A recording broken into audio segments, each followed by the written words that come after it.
समाज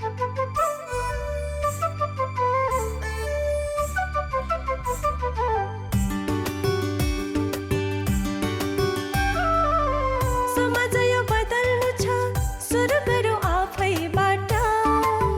जोस जागर फिजाउँदै इलम गरौँ आजैबाट। पर्दैन है विदेश जान, आए गर्जन यही गरौँ। जानै परे राम्रोसँग बुझौँ अनि सिप सिकौँ। जीविका र समृद्धिको साझा अनि ताजा आधार। हाम्रो एउटै आराधना रोजगार हाम्रो सरकार, रोजगार हाम्रो सरकार। दर्शकवृन्द नमस्कार। कार्यक्रम रोजगार हाम्रो सरकारमा यहाँलाई हार्दिक स्वागत छ। कार्यक्रम लिएर हामी साप्ताहिक रूपमा उपस्थित हुने गर्छौँ। कार्यक्रममा हामी स्वदेशका अनि विदेशका रोजगारीहरूको कुरा गर्छौँ। ती रोजगारीहरू कसरी धेरै खोज्ने, तिनलाई कसरी सुरक्षित बनाउने, तिनलाई कसरी धेरै फलदायी बनाउने भन्ने विषयमा विभिन्न कोणबाट, विभिन्न आयामबाट चर्चा परिचर्चा गर्ने गर्छौँ। दर्शकवृन्द आज हामी कार्यक्रममा एउटा तालिमको कुरा गर्दैछौँ। वैदेशिक रोजगारी। वैदेशिक रोजगारी कसैको पनि रहर होइन, यो बाध्यता हो। वैदेशिक रोजगारीमा घर परिवार समाज देश छोडेर जानु भनेको धेरै ठुलो बाध्यता हो। त त्यो बाध्यतालाई कसरी फलदायी बनाउने भन्ने विषयमा सबैजना चिन्तित हुने गर्छन्। नेपाल सरकारले पनि त्यो यात्रालाई अर्थात् वैदेशिक रोजगारीलाई सकेसम्म धेरै फलदायी र उपलब्धिमूलक बनाउनको लागि विभिन्न कदमहरू चालिरहेको छ, विभिन्न कामहरू गरिरहेको छ। त्यसमध्ये एउटा हो जानुभन्दा अगाडि एउटा तालिम लिनै पर्ने भनेर व्यवस्था गरिएको छ। त्यो तालिमको नाम हो अभिमुखीकरण तालिम। अभिमुखीकरण तालिममा एकदमै धेरै बेसिक कुराहरू, आधारभूत कुराहरू सिकाइन्छ, जुन कुराहरू वैदेशिक रोजगारमा जाने व्यक्तिहरूको लागि आवश्यक हुन्छन्। त वैदेशिक रोजगार बोर्डले यसपालि के गर्यो भने त्यो तालिम दिने व्यक्तिहरू जो छन्, प्रशिक्षकहरू जो छन्, तिनलाई नै तालिम दिने व्यवस्था गर्यो। किनभने जब प्रशिक्षकहरू एकदमै वेल ट्रेन हुन्छन् तब मात्रै त्यो तालिम, त्यो प्रशिक्षण प्रभावकारी हुन्छ भन्ने सोचेर प्रशिक्षकहरूलाई नयाँ नयाँ अपडेटहरूको विषयमा जानकारी गराउने हेतुले र तालिमलाई प्रभावकारी बनाउने हेतुले काठमाडौँमा एउटा तालिम सञ्चालन गर्यो। आज हामी यही तालिमको सेरोफेरोम रहेर कार्यक्रम निर्माण गर्दैछौँ, ताकि त्यो तालिममा के भए मात्र होइन, त्यो तालिम लिन किन आवश्यक छ भन्ने कुरा पनि त्यहाँ आउनेछन् अनि त्यो तालिमको महत्त्वको विषयमा पनि त्यहाँ केही स्पष्ट पार्ने हामीले प्रयास गरेका छौँ। आउनुहोस् यसै विषयमा हामीले तयार पारेको यो अत्यन्तै महत्त्वपूर्ण विषयको सामग्री एकैछिन हेरौँ।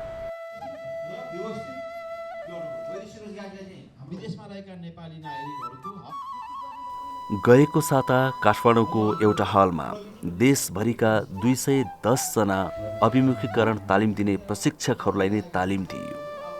यो तालिमको मुख्य उद्देश्य नै थियो कि परिवर्तन भएका नयाँ नयाँ कुराहरू पनि सिकाउन सकियोस् अनि समय सापेक्ष त्यो तालिमलाई अझै धेरै प्रभावकारी बनाउन ज्ञान र उत्प्रेरणा प्रदान गर्न सकियोस्। एउटा गाउँबाट चाहिँ केही थाहा छैन मलाई भनेर चाहिँ आउनुहुन्छ, उहाँहरूलाई तपाईँले जुन 2 दिनको बसाइको क्रममा एउटा चाहिँ सुरक्षित बनाउन, उहाँको वैदेशिक रोजगारलाई सुरक्षित बनाउन तपाईँहरूले गुरु मन्त्र दिएर पठाउनुहुन्छ, सुरक्षाका कवचहरू पहिराएर पठाउनुहुन्छ। त्यही कारण यहाँहरूको भूमिका यो पूर्व प्रशासन अभिमुखीकरण तालिमको भूमिका अत्यन्त चाहिँ महत्त्वपूर्ण छ। खास गरिकन श्रमिकहरूलाई वैदेशिक रोजगार बसाइको क्रममा सुरक्षित बनाउने महत्त्वपूर्ण जिम्मेवारी तपाईँहरूले बोक्नु भएको छ। त्यो कारणले गर्दाखेरि यहाँहरूको जिम्मेवारी, यहाँहरूको भूमिकालाई एकदमै महत्त्वपूर्ण रूपमा सचिवालयले मनन गरेको छ र यो अभिमुखीकरण तालिमको गुणस्तरीयतामाथि प्रश्न भनेको यो अहिले भर्खरै उठेको होइन। करिब 70 सालदेखि विभिन्न सरकारवाला संस्थाहरूबाट यो चाहिँ विभिन्न गुनासाहरू आउने गरेका छन्। यो अलिकति प्रभावकारी हुनु पर्यो, नतिजामुखी हुनु पर्यो, व्यवस्थित हुनु पर्यो भनेर चाहिँ विभिन्न निकायहरूबाट पनि हामीलाई एकदम महत्त्वपूर्ण सुझावहरू प्राप्त भएका छन्। भनेपछि सचिवालय, बोर्ड र सचिवालयको 2 वर्ष, 2.5 वर्षभन्दा बढी समयको अनवरत प्रयास हो यो अभिमुखीकरण तालिम पाठ्यक्रमलाई अलिकति चाहिँ गुणस्तरीय हुने गरेर परिमार्जन गर्ने र नतिजामुखी हुने गरेर कार्यान्वयन गर्ने सन्दर्भमा जुन सचिवालयले 2.5 वर्षदेखि निरन्तर पहल प्रयास गरिआएको छ, त्यो पहल, त्यो प्रयास साँच्चै मूर्त रूप दिने चाहिँ अब काम सुरुवात भइसकेको छ। यो अर्थमा हामी सचिवालय परिवार र यहाँहरू पनि मलाई विश्वास छ हामी अत्यन्त खुसी हुनुपर्ने बेला हो यो। तपाईँहरू क्लास कस्तो चलाइराख्नु अब हामी पनि चेकअप गर्न जानुपर्ने स्थिति हुन्छ। तपाईँ क्लास दिइराख्नु भएको छ कि छैन होइन। अब क्लास 12 घन्टा बनिएको छ, अब 2 घन्टा दिएर 12 घन्टा दियो भनेर गराउनु भयो कि गराउनु भएको छ कि छैन, त्यसै अब एउटा प्रमाणपत्र मात्रै दिनुभयो कि त्यो पनि हामीले चेक गर्नुपर्ने स्थिति हुन्छ। र हाम्रो वैदेशिक रोजगार बोर्ड लगायत मन्त्रालय विभाग पनि हामी पहिचान गर्नुपर्ने हुन्छ, चेकजाँच गर्नुपर्ने हुन्छ क्लास चलेको छ कि छैन कुरा होइन। नत्र अनि के भन्दाखेरि अब एउटा सर्टिफिकेट समाइदियो ल 12 घन्टा तालिम गरायो भनेर अनि त्यो दिएको भरमा हुँदैन। त्यसले जानेको सिकेकै हुनु पर्यो नि, उसले बुझेकै हुनु पर्यो अनि मात्रै त्यसले मान्यता पाउँछ। नत्र अनि के भन्दाखेरि हामीले प्रमाणपत्र पाउने बित्तिकै उसले सबै सिक्यो भन्ने कुरो हुँदैन। किनकि अब उसले विदेशको कुनै ठाउँ पाएको हुँदैन। एउटा गाउँको युवाले जस्तै कटार, मलेसिया, दुबईदेखि अथवा युरोप कन्ट्रीतिर आओस्, अमेरिकातिर आओस् अथवा कुनै पनि देशमा जाँदाखेरि त्यहाँको वस्तुगत अवस्था, हावापानी, त्यहाँको संस्कृति, त्यहाँको भाषा, रीतिरिवाजहरू त थाहा हुँदैन। किनकि तपाईँहरू धेरै आधुनिकीकरण तालिम चलाएका पढाइ विदेश सहित घुमेकै हुनुहुन्छ होला, कुनै न कुनै ठाउँ तपाईँहरू गइसकेकै हुनुहुन्छ होला, अथवा त्यहाँको अवस्थाको बारेमा पक्कै पनि तपाईँहरू थाहा भएकै होला। त्यही भएर मात्रै तपाईँहरू चलाइराख्नु भयो होला, त्यहाँको अवस्थाको वस्तुगत स्थितिको बारेमा थाहा भएर होला। तर नयाँ जाने युवाहरूको सबै त्यो विषय थाहा हुँदैन। त्यस कारणले त्यस्तो युवाहरूलाई यो सिकाउनुको महत्त्व नै यो क्लासको आवश्यकता हो। त्यही भएर यो क्लास तपाईँहरूले दिन खोज्यो र पुरानो क्लास पनि अहिले समय सन्दर्भ र पश्चिम त्यो मिट खाएन भनेर किनकि संशोधन सहित क्लास जो अहिले ल्याएर परिमार्जित गरेर यो क्लास चलाएको विषय। त्यसै कारणले तपाईँहरू राम्रो क्लास चलाउनुहोस्, राम्रो तरिकाले प्रशिक्षित बनाउनुहोस् र विभिन्न किसिमका दुर्घटना न्यूनीकरणले अन्त्य गर्नुहोस् होइन। र गराउन सक्नुभयो भने हाम्रो लागि नै मन्त्रालयको लागि पनि यो महत्त्वपूर्ण हुन्छ। सहभागीहरू पनि निकै उत्साही देखिन्थे अनि तालिम दिने विभिन्न अनुभवी व्यक्तिहरू पनि निकै उत्साहका साथ तालिम दिइरहेका देखिन्थे। तालिम धेरै दिनसम्म गरियो किनभने एउटा ग्रुपमा 30 जनाभन्दा बढी राख्दा तालिम प्रभावकारी नहुने डर थियो। त्यसैले एउटा समूहमा 30 जना राखेर ती 30 जनालाई पनि 2वटा सेसन गरेर तालिम प्रदान गरियो। निकै वैज्ञानिक र व्यवस्थित हिसाबले प्रदान गरिएको यो तालिम निकै प्रभावकारी भएको कुरा सहभागीहरू स्वयं पनि यसरी व्यक्त गर्छन्। यो चाहिँ 2073 हामीले फर्स्ट ट्रेनिङ लिएको थियौँ, जुन नेपाल प्रवर्धन बोर्डले, नेपाल सरकार प्रवर्धन बोर्डले लिएको थियो। त्यसमा हामी सहभागी भएको थियौँ। हाम्रा थुप्रै साथीहरू पनि यो मेनपावर व्यवसाय भएको हुनाले यो एउटा ट्रेनिङ लिएर राख्दाखेरि रोजगारदातामा जाने मान्छेहरूको लागि एउटा ट्रेनिङको रूपमा दिने ट्रेनर हो लिम भन्ने प्रोसेसमा म चाहिँ 2073 संलग्न भएको थिएँ। अनि अहिले फेरि यो प्रवर्धन बोर्डले नै अनि अहिले रिफ्रेसर भने चाहिँ पहिला ट्रेनिङ लिएको मान्छेहरूको लागि भनेर अहिले फेरि रिफ्रेसर 2 दिने तालिम दिनको लागि भनेर जुन आयोजना गरेको रहेछ। अनि त्यसमा सहभागी भयौँ भनेर साथीबाट नै फेरि इन्फर्मेसन भयो, प्लस आफैले पनि ट्रेनिङ दिनुभएको हुनाले अनि सहजता हुन्छ भन्ने हिसाब किताबले जोइन भएको छ। यसमा जुन हामीले दिइरहेको ट्रेनिङलाई केही हदसम्म आत्मसात त गरि नै हाल्छ र नयाँ कुराहरू पनि जुन अहिले नयाँ पाठ्यक्रममा आधारित भएको हुनाले त्यही पाठ्यक्रम पनि अलिकति केही चेन्ज गरेको छौँ भन्ने श्रम मन्त्रालयको साक्षात्कारमा यो जुन ट्रेनिङ दिएको छ एकदम खुसी लाग्यो। जो नयाँ कुराहरू त डेफिनेटली वैदेशिक रोजगारमा जाने मान्छेहरूको लागि दिन सकिन्छ भन्ने मलाई लागिरहेछ। जस्तै देशै पिच्छेमा त्यहाँको जुन डिफ्रेन्ट कन्ट्रीमा जाने मान्छेहरूको लागि क्लस्टर वाइजले अझै दिँदाखेरि अझै बढी मोर फ्रुटफुल हुन्छ कि भन्ने कुरा चाहिँ एउटा नयाँ त्यही पाठ्यक्रममा आधारित भएको जस्तो मात्रै लाग्छ। अरू त एज युजुअल पहिलाको जस्तै जे छ त्यही नै हो। 2 दिनमा चाहिँ मैले नजानेको कुराहरू पनि जान्नेछु। यो वैदेशिक अभिमुखीकरण रिफ्रेसमेन्ट ट्रेनिङबाट चाहिँ एकदमै मैले विदेशमा जाँदाखेरि मैले के सिकाइरहेको थिएँ अलिअलि मात्रै जानकारी थियो। यहाँबाट चाहिँ म फुलफिल्ली जानकारी गराउने छु। यहाँबाट मैले सिकेको कुराहरू चाहिँ मैले आफूले व्यवहारमा लिएर पनि जो वैदेशिक रोजगारमा जाँदै हुनुहुन्छ उहाँहरूलाई चाहिँ अझ राम्रो रूपमा राम्रो तरिकाले सिकाउने प्रयास गर्नेछु। यो ट्रेनिङबाट चाहिँ हामीले कसरी चाहिँ ट्रेनिङ दिने, कुन चाहिँ सेसनमा कुन चाहिँ टाइमिङमा के देखाएर अथवा के भनेर चाहिँ हामीले ट्रेनिङ दिने हो। जो अब हामी त ओरिएन्टेसनमा आबद्ध छौँ, त्यो भएर पनि वैदेशिक रोजगारमा जाँदाखेरि चाहिँ हामीले के अपनाउनुपर्छ, सुरुमा कसरी जाने, अब गएकोहरूलाई त त्यो ठिकै छ, कसरी जाने, कसरी प्लेन चढ्नेदेखि लिएर लाइक नर्मल्ली साधारण कुराहरूबाट हामीले सिकाउनेछौँ। जो अब यानि कि म भर्खरै जाँदैछु, मलाई त थाहा छैन प्लेन कस्तो हुन्छ, म कसरी चढ्ने, प्लेनमा चढेपछि कुन चाहिँ तरिकाले बस्ने, अथवा उहाँ त विदेशमा त तपाईँको यहाँ नेपालको जस्तो अहिले नर्मली नेपालको जस्तो हुँदैन, त्यहाँ एकदम डेभलपमेन्ट देश हो विदेश भनेको त। तपाईँको टोयलेट युज गर्नेदेखि लिएर धारा युज गर्नेदेखि लिएर सबै कुरा टोटल्ली डिफ्रेन्ट हुन्छ। सुरुमा त हामीले अघिल्लो दिनमा त हामीले नर्मल्ली त्यहाँ गएपछि चाहिँ कुन चाहिँ तरिकाले चाहिँ युज गर्ने हो, सामान्य साधारण कुराहरूबाट नै जानकारी गराउनेछौँ जो वैदेशिक रोजगारमा जाँदै हुनुहुन्छ उहाँहरूलाई। तबदेखि नै अब उहाँहरू अब लाइक अब हामी एयरपोर्टभित्र नै छिटिसकेपछि हामीले कसरी चाहिँ टोयलेट फ्लसिङ सिस्टम हुन्छ उहाँ त होइन, यहाँ पनि छ अहिले, तर पनि विदेशमा नर्मल्ली काम गर्न जाने मान्छेहरूलाई त त्यो थाहा हुँदैन। हामी त यहाँ अहिले भुइँ टोयलेट भन्छौँ, त्यो युज गरिरहेको हुन्छौँ होइन। त्यहाँ त अब कमर टोयलेट हुन्छ, कमर टोयलेटमा कसरी फ्लस गर्ने, कसरी बस्ने, त्यो पनि त्यो नर्मल्ली कुराहरूबाट नै हामीले चाहिँ एकदमै ट्रेनिङ दिनेछौँ। अनि त्यसपछि विदेश उहाँ गइसकेपछि चाहिँ हामी अरूको प्रलोभनमा परेर पनि कतिपय साथीहरू चाहिँ के हुन्छ भने लाइक यस्तो गर्दाखेरि यस्तो हुँदो रहेछ है भन्ने ज्ञान पनि नभएको हुन्छ, ठगिने प्रब्लम हुन्छ धेरै, एकदमै आफ्नै साथीहरूबाटै ठगिने प्रब्लम हुन्छ मान्छेहरूलाई। त्यसबाट चाहिँ हामी कसरी बस्ने, कसरी आफू सेल्फ सुरक्षित चाहिँ कसरी हुने भन्ने बारेमा ट्रेनिङ दिन्छौँ। सुरुमा सबभन्दा नर्मल्ली कुराहरूबाटै सुरु गर्छौँ। अब नयाँ कुराहरू अपडेट भइरहेको हुन्छ, त्यो कुरा चाहिँ अब हामी 60 सालदेखि चाहिँ कति कुराहरू चाहिँ त्यही कुरा चाहिँ हामी चाहिँ दिइराखेका हुन्छौँ। नयाँ कुराहरू लिएपछि चाहिँ नयाँ कुराहरू जुन लागू भएको हुन्छ त्यो चाहिँ दिन पाउँछौँ। हामीले चाहिँ पुरानो प्रविधिका कुराहरू सिकाइराखेका हुन्छौँ, कति कुराहरू प्रविधि नै चेन्ज भइराखेको हुन्छ, त्यो नयाँहरू दिन पाउँछौँ।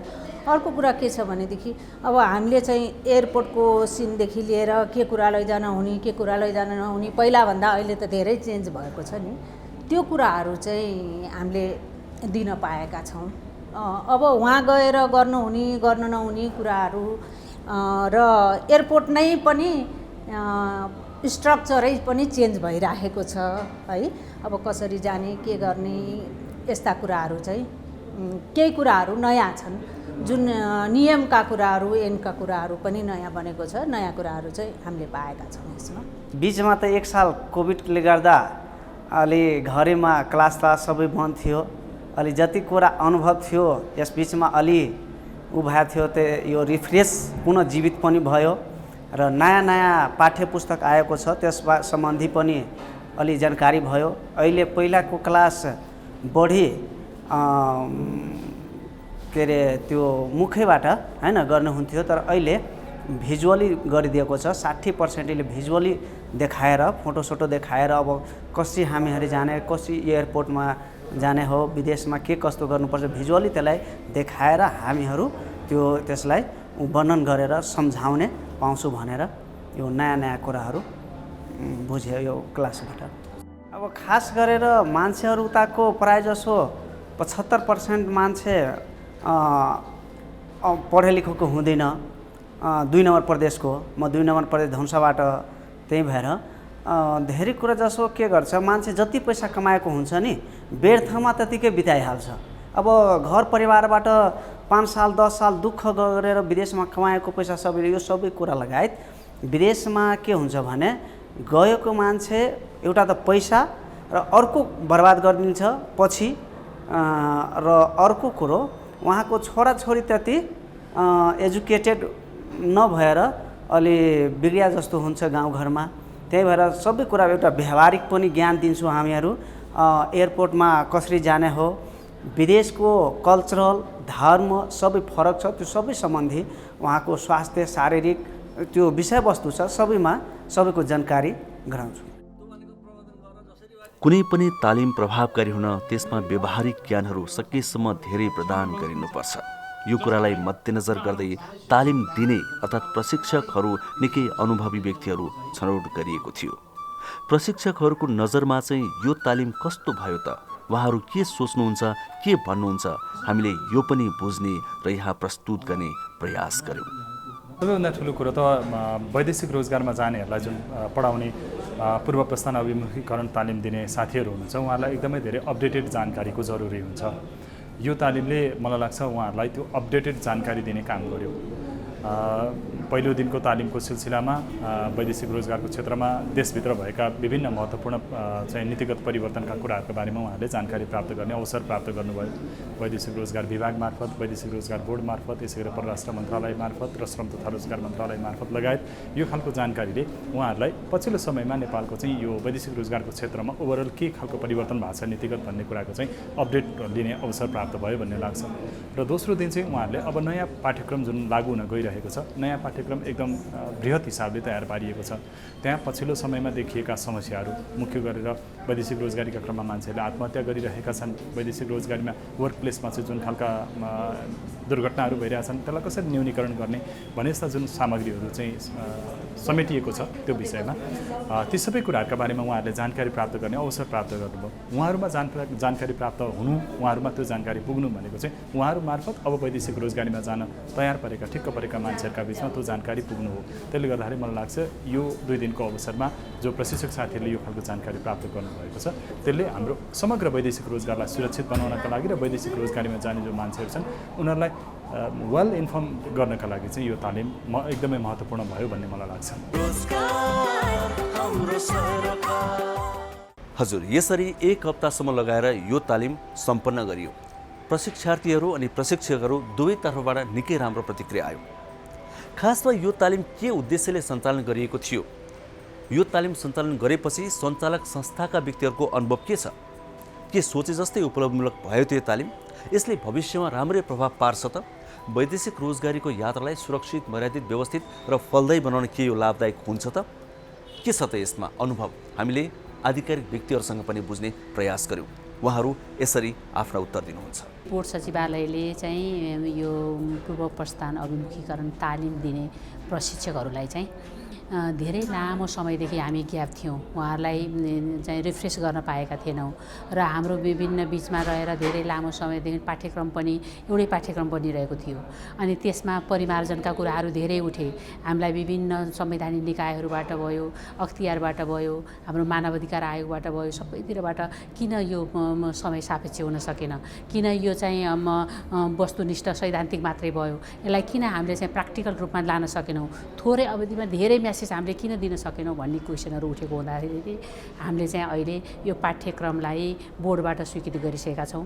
कार्यविधि संशोधन भएको छ, त्यही कार्यविधिलाई टेकेर हामीले पाठ्यक्रम बनाउनु पर्ने र त्यसका म्यानुअलहरू, त्यसका क्लस्टर वाइज तालिमहरू दिनुपर्ने भएकोले चाहिँ यो अभिमुखीकरण यो प्रशिक्षकहरूलाई चाहिँ पुनर्ताजगी अभिमुखीकरण दिनु परेको हो।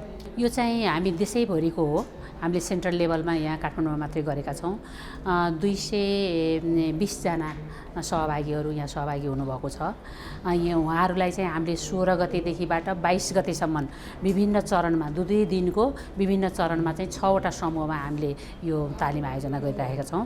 र उहाँहरूले के सिक्नुहुन्छ भने अहिले जुन कार्यविधि संशोधन भयो, यो 2 दिने अभिमुखीकरण तालिम भएको छ, दिनको 6 घण्टाको दरले 12 घण्टा पढाउनु पर्ने हुन्छ र त्यसमा चाहिँ उहाँले के दिनुपर्छ त, विषयवस्तुहरू के दिने हो भन्ने विषयमा चाहिँ हामीले समग्र उहाँहरूलाई जानकारी गराएर देशैभरि चाहिँ एउटै किसिमको म्यासेज होस्, एकै किसिमको सबैले सिक्न पाउन्, श्रमिकहरूले एउटै ज्ञानहरू सिक्न पाउन् भनेर हामीले म्यानुअलहरू तयार गरिदिएर पढाउने समयहरू, ब्रेकिङ टाइमहरू, के दिने, कति समय पढाउने सबै तोकेर हामीले यसरी विभाजन गरेका छौँ। र उहाँहरू प्रशिक्षकहरूलाई पनि सहज हुने र जाने श्रमिकहरूले पनि राम्रो कुरा बुझेर जान पाउने चाहिँ यसको उद्देश्य हो। जाने श्रमिकहरू र कामदारहरूलाई चाहिँ यो एकदमै महत्त्वपूर्ण छ, तर हामीले उहाँहरूसम्म चाहिँ यसको ज्यादै महत्त्वपूर्ण छ है, तपाईँको आफ्नै लाइफमा महत्त्वपूर्ण छ। तपाईँ जाने ठाउँमा तपाईँ दुर्घटनाबाट बच्नको लागि, तपाईँहरू ठगिनकोबाट बच्नको लागि, तपाईँहरू त्यहाँ गएर आफूलाई सुरक्षित बनाउनको लागि गर्नको लागि पनि तपाईँलाई जरुरी छ भन्नको लागि चाहिँ उहाँसम्म म्यासेज दिने जो संस्थाहरू छन् जसले प्रशिक्षकहरू बनाइरहेका छन् उहाँहरूले त्यो म्यासेज दिनुपर्छ भनेर पहिला त उहाँहरूलाई ओरिएन्ट गर्नु पर्यो। तपाईँहरूले दिनुहोस् है, यो 2 दिनको टाइम दिनुहोस् भन्नु पर्यो। त्यसपछि जाने श्रमिकहरूले चाहिँ त्यो कुरा बुझ्ने खालको वातावरण बनाउनु पर्यो। उहाँ अहिलेसम्म के छ भने उहाँहरू रसमा हुनुहुन्छ, जाने दिनहरू भिसा टिकटहरू उहाँहरूको हातमा परिसक्यो अनि उहाँहरूको विभिन्न किसिमका व्यवहारहरू मिलाउनु परेको छ र यो ओरिएन्टेसन पनि भनेको छ। त्यस कारणले गर्दा उहाँहरूलाई पनि अलिकति बोझ जस्तो र पठाउने मान्छेलाई पनि बोझ जस्तो भएको छ। त्यो नहोस् भन्नको लागि चाहिँ जाने सबैभन्दा ठुलो महत्त्वपूर्ण 2 दिनको ओरिएन्टेसनले पनि उहाँहरूको त्यो व्यवसायजन्य सुरक्षामा, उहाँहरूले कमाएको पैसा सुरक्षित गर्नेमा, उहाँहरूको लाइफकै सुरक्षामा यसले ठुलो भूमिका खेल्छ भन्ने कुराहरू चाहिँ हामी त्यो म्यासेज त्योसम्म पुर्याउँ भनेर यो पहिला चाहिँ त्यसको लागि प्रशिक्षकहरूलाई नै जागरुक बनाउनु पर्यो। उहाँहरूले त्यो कुरा बुझ्नु पर्यो, तब नै उहाँहरूले त्यो सम्मान पुर्याउनुहुन्छ भन्ने हिसाबले बोर्डले हामीले त्यसरी चाहिँ अगाडि बढाउन लागिरहेका छौँ। वास्तवमा वैदेशिक रोजगार बोर्ड सचिवालयले यो नयाँ पाठ्यक्रम परिमार्जित पाठ्यक्रमको बारेमा जानकारी गराउन जरुरी थियो। यो पाठ्यक्रम भनेको पूर्व प्रस्थान अभिमुखीकरण पाठ्यक्रम विगत 5-6 वर्षदेखि त पुरानै पाठ्यक्रम हामीले सञ्चालन गर्दै आएका थियौँ। हामीलाई समय समयमा सर्वोच्च अदालत, अख्तियार दुर्भोग अनुसन्धान आयोग, राष्ट्रिय मानवाधिकार आयोग र नेपाल सरकारले गठन गरेका विभिन्न आयोगहरूबाट पूर्व प्रस्थान अभिमुखीकरण तालिम पाठ्यक्रममा सुधारको खाँचो छ, समयानुकूल संशोधन गर्न जरुरी छ भनेर राय सुझाव निर्देशन पनि प्राप्त भएको थियो। त्यही सन्दर्भमा नै हामीले नयाँ पाठ्यक्रम तर्जुमा गरेका हौँ। यो वास्तवमा वैदेशिक रोजगारमा जाने नेपाली दाजुभाइ दिदीबहिनीहरूका लागि अत्यन्तै महत्त्वपूर्ण, उपयोगी र यो जरुरी हो भन्ने हामीलाई लागेको छ। यो 2 दिन मात्रै नभएर 6 दिन हामीले समूहगत चरणमा झन्डै 200 जनाले यो तालिममा सहभागी हुनुभएको छ। उहाँहरू भनेको एकचोटि टिओटी तालिम लिइसक्नु भएको जो प्रशिक्षकहरू हुनुहुन्छ, लामो समयदेखि वैदेशिक रोजगारमा जाने दाजुभाइ दिदीबहिनीहरूलाई पूर्व प्रस्थान अभिमुखीकरण तालिम पढाउँदै आउनुभएको छ, प्रशिक्षण गर्दै आउनुभएको छ, उहाँहरूको लागि दिएको हो। उहाँहरूलाई दिन जरुरी किन थियो भने जब समयानुकूल परिवर्तन भइसकेका छन्, हाम्रा नीति नियमहरू ऐन कानुनहरू पनि परिवर्तन भएका छन् र वैदेशिक रोजगारमा जाने डाइमेन्सन पनि परिवर्तन भएको छ। विगतमा हामी खास गरी गल्फ कन्ट्रीहरूमा, खाडी मुलुकमा मात्रै कामदारहरू पठाउँथ्यौँ भने अहिले युरोपियन कन्ट्रीहरूतिर, माल्टा, मलेसिया, अरू यो अदर कन्ट्रीहरू, कोरिया छ, यस्ता कन्ट्रीहरूमा पनि हामीले कामदारहरू पठाउँछौँ। त्यस कारणले यो फरक गर्न जरुरी छ भन्ने हिसाबले हामीले यो पाठ्यक्रम परिवर्तन गऱ्यौँ, तदनुरूप तालिम पनि दियौँ। अब यसमा हामीले बुझ्न के जरुरी छ भने देशगत पाठ्यक्रम तयार गरिएको छ। यसमा यो भनेको मलेसिया जाने कामदारले मले भाषा सिक्नुपर्छ, त्यहाँको हावापानीको बारेमा जानुपर्छ भने दुबई, कतार, कुवेत जाने कामदारहरूको लागि अरबी भाषा जरुरी छ। उहाँहरूको त्यहाँको हावापानी, त्यहाँको चाहिँ रहनसहन, त्यहाँका कानुनहरू, त्यहाँको संस्कारको बारेमा जानकारी दिन जरुरी छ। त्यो अर्थले पनि हामीले देशगत रूपमा चाहिँ विभिन्न कन्ट्रीहरूलाई एउटा क्लस्टरमा राखेर तालिम सञ्चालन पाठ्यक्रम बनाएका छौँ। त्यही पाठ्यक्रमलाई चाहिँ हामीले जाने प्रशिक्षकहरूले अवश्य जो सहभागी हुनुहुन्छ उहाँहरूले भोलिका दिनहरूमा जाने वैदेशिक रोजगारमा जाने कामदारहरूलाई त्यही अनुसारको चाहिँ शिक्षित गराउनुहुन्छ, उहाँहरूले तालिम दिनुहुन्छ भन्ने हाम्रो उद्देश्य हो र त्यो उद्देश्य अनुरूप हामी सफल भएको भन्ने हामीले अनुभूति गरेका छौँ। हजुर दर्शक महानुभावहरू, हामीले आज काठमाडौँको एउटा हलमा भएको एउटा तालिमको विषयमा केन्द्रित रहेर कार्यक्रम निर्माण गऱ्यौँ। वास्तवमा अभिमुखीकरण तालिम भनेको यति महत्त्वपूर्ण तालिम हो कि हामीले एयरपोर्टमा पुग्दादेखि वैदेशिक यात्रामा छँदासम्मका सम्पूर्ण कुराहरू छोटो समयमा यहाँ सिकाइन्छ। त्यसैले पनि यो तालिम अत्यन्तै महत्त्वपूर्ण छ। अहिले त हरेक देशको लागि फरक फरक पोस्टहरू बनेकाले पनि यो तालिम अत्यन्तै महत्त्वपूर्ण छ। त तालिम दिने व्यक्तिहरूलाई नै प्रशिक्षण दिएको यो एउटा प्रयासले, यो अभ्यासले पक्कै पनि वैदेशिक रोजगारीको क्षेत्रमा केही योगदान पुर्याउँछ, केही सहयोग पुर्याउँछ भन्ने हामीले विश्वास लिएका छौँ। हामी पनि आग्रह गर्छौँ यहाँहरूलाई सकेसम्म यहीँ बसौँ, विदेश जानै पर्छ भन्ने छैन। रोजगारीका लागि यही रोजगारीका स्वरोजगारीको उपायहरू खोजौँ। यदि जानै छ भने धेरै कुरा बुझेर मात्रै जाउँ। यस्तो तालिम लिन नबिर्सौँ, हेलचेक्राइ नगरौँ। यसमा यो हृदयदेखि नै हामी आग्रह गर्छौँ। हामी आगामी हप्ता फेरि पनि आउँछौँ अर्को कार्यक्रम लिएर। अर्को विषयमा हामीले धेरै कुराहरू गर्न बाँकी नै छ। आजलाई भने छुट्टिन्छौँ। कार्यक्रम यहाँहरूले एनटिभी र एनटिभी इटहरीमा हेर्न सक्नुहुन्छ साप्ताहिक रूपमा, साथै युट्युब लगायतका सामाजिक सञ्जालहरूमा पनि हेर्न सक्नुहुन्छ। यो कुरा हामीले बारम्बार भन्दै आएका छौँ। अर्को हप्ता फेरि भेटौँला। आजलाई बिदा माग्छौँ। यतिन्जेल कार्यक्रम हेर्नुभयो त्यसको लागि यहाँलाई धेरै धेरै धन्यवाद। समाज यो बदल्नु छ, सुरु गरौँ आफैबाट। जो जोस जागर फिजाउँदै इलम गरौँ आजैबाट पर्दैन है विदेश जान आए गर्जन यही गरौँ जानै परे राम्रोसँग बुझौँ अनि सिप सिकौँ जीविका र समृद्धिको साझा अनि ताजा आधार हाम्रो एउटै आराधना रोजगार हाम्रो सरकार रोजगार हाम्रो सरकार